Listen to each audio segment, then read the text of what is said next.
चाहते हैं आप जो जानना चाहते थे हमसे, जैसा कि आपने कहा कि मैं लोगों का जैसे रेकी या हीलिंग से मदद कर देता हूँ। हाँ गुरु जी, हम ये मतलब ये नहीं मालूम, हमने कहीं रेकी सीख नहीं रखी है। हम अचानक जो है, जैसे पहले ऐसा है कि जब बैठे हुए थे तो ऊर्जा ज्यादा हो जाती थी, तो हम जो है अपने कभी कभी अपने पैर का, कभी अपने हाथ का, इन सब चीजों का ध्यान करने लगते थे। और जो है ये थोड़ा एक अनुभव और हुआ था हमको गुरु जी, जैसे हम जब हाथ का ध्यान करते थे तो हाथ की हथेली के बीचों बीच और जो है हाथ के बीच में जो कोना होता है उसमें भी हमको लगता है कि कोई चक्र होते हैं शायद। देखिए, शरीर में हमने आपको बताया कि पूरे शरीर में हमारे प्राण वायु व्याप्त होती है जी। और जिस जगह पे हम अपने ध्यान को केंद्रित करते हैं उस जगह पे क्रिया होना शुरू हो जाता है, संशयन झंझनाहट होना शुरू हो जाता है। जी जी। तो वहां पर कोई चक्र है, ये भ्रम है। अच्छा, हमारे ब्लड में, हमारे जो हमारा रक्त है, हमारा ब्लड है, उसमें भी हमारा जो है प्राणवायु उसमें मिला होता है। जी जी। तो जहां पर जिस जगह पर अगर हम ध्यान करेंगे, चाहे हाथ की उंगलियां हो, अंगूठे की उंगलियां हो, चाहे जो पैर की उंगलियां हो, चाहे वो हमारे शरीर का कोई भी अंग हो, अगर हम वहां पे ध्यान करते हैं तो वहां पे जो है दबाव पड़ने लगता है और वहां पे झंझनाहट होने लगती है हमारे शरीर में इस जगह पर। तो इस चीज को अगर हम ये मान लेते हैं कि वहां पे जो है कि कोई चक्र है, तो ऐसा नहीं है और ये बिल्कुल धारणा जो है वो गलत है। लेकिन हम यहाँ पे आपको ये बताना चाहेंगे कि जैसा आपने बताया था हमें, आपके पिछले प्रश्न पे हमारे समस्या पे हम आ जाते हैं, प्रश्न पे आ जाते हैं कि आपने लोगों का सहयोग किया हीलिंग से या रेकी से, इस प्रकार की चीजों से, चाहे वो कैंसर से पीड़ित या किसी प्रकार की बीमारी या रोग से पीड़ित है। तो ये जो आपने किया, ये करने की जो अवस्था है वो आपकी नहीं है जी। और अगर ऐसा आप करते रहते हैं या फिर आपने जो भी किया, चाहे 100 लोगों का, जैसा कि बताया आपने 100 लोगों का आपने मदद किया, तो ये आप समझिए कि ठीक है, मदद करना कोई बुरी बात नहीं है, लेकिन हाँ, वो योग्यता आपके पास होनी चाहिए जी।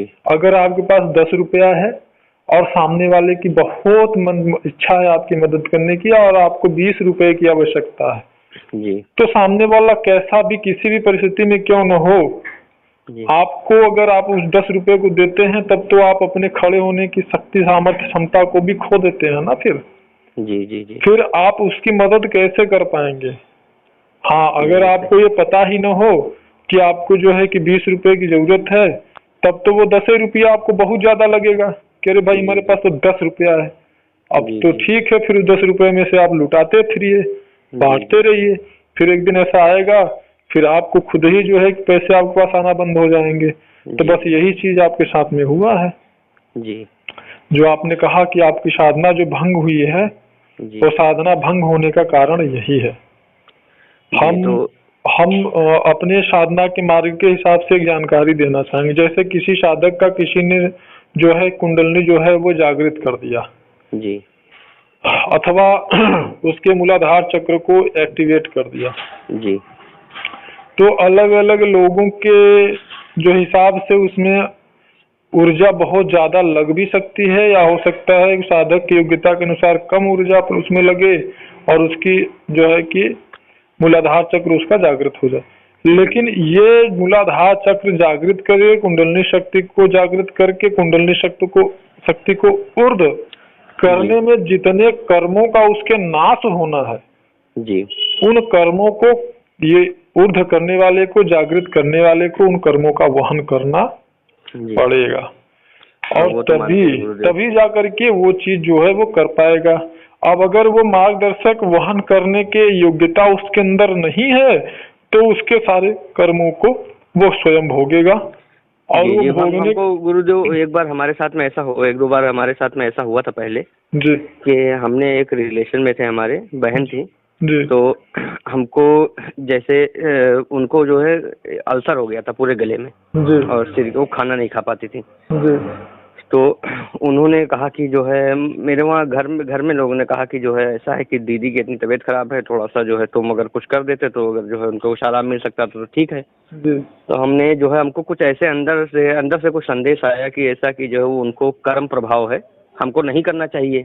तो फिर भी हमने जो है उन्होंने कहा कि जो है घर वालों ने कहा नहीं कर दो, तो हमने कहा ठीक है हम कर ही दे रहे हैं मगर हमको कुछ लग नहीं रहा है कि ऐसा कुछ जो है करना चाहिए। हमने उनको कर दिया। अब जो है गुरु जी हमको यकीन नहीं हो रहा है कि जो हमको उनको हमने पहले दिन किया और तीसरे दिन, एक दिन छोड़ के तीसरे दिन वही रोग हमको हो गया तुरंत तत्काल, और फिर वो सही हो गई।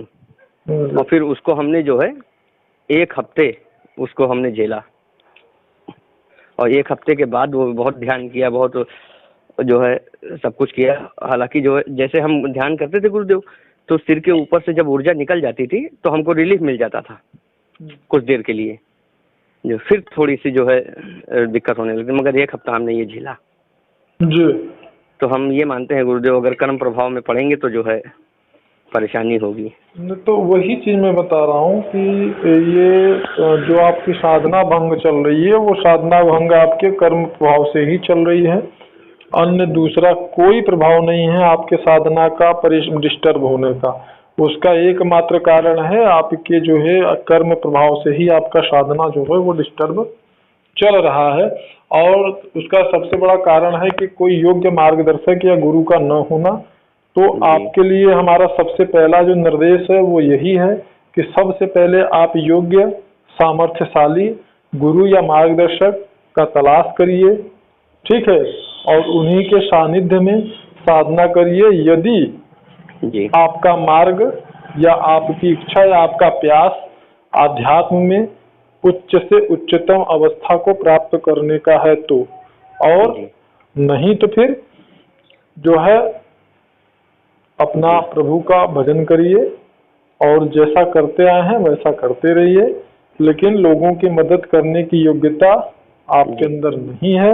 उसके लिए अगर आप आगे बढ़ेंगे तो समस्याएं और ज्यादा विकट हो सकती हैं आपके। जी हो सकता है ऐसे एक गुरु जी हैं असाध्य जो है पहले जाया करते थे, हो सकते हैं कि ऐसे असाध्य रोग भी आपको लग जाएं जिनकी कि आप कल्पना नहीं कर सकते।